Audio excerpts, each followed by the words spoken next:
Meantime, it is Sexual Assault Awareness Month, and the Wellspring hosted a workshop at Delta Community College today. Jasmine Bingham is here with those details for us. Jasmine? Yes, Jennifer, the purpose of the workshop was to teach college students about sexual assault and give them tools to prevent it.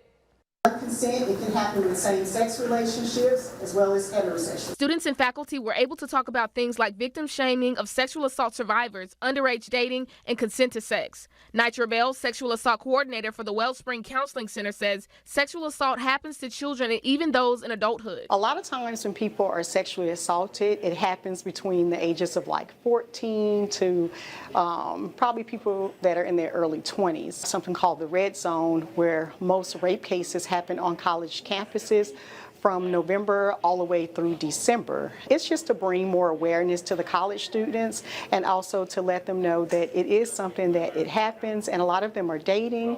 Sometimes there's drinking that goes along with relationships, and to let them know what's consent, what's not consent, and actually what does that look like. President of the Student Government Association at the college says sexual assault workshops like these help students to know they have a safe space when hurting and lets them know they are not alone. It's important for us to be involved and participate in these kind of events because sexual assault and sexual assault awareness is really important in Louisiana because we have this mentality that it doesn't happen here. If you find yourself being involved or caught up in some of these activities as far as assault, sexual assault, that you seek out the proper help that you need. That's why we do this awareness, so students and faculty and anyone that hears about these kind of events, that they know that someone is there to help.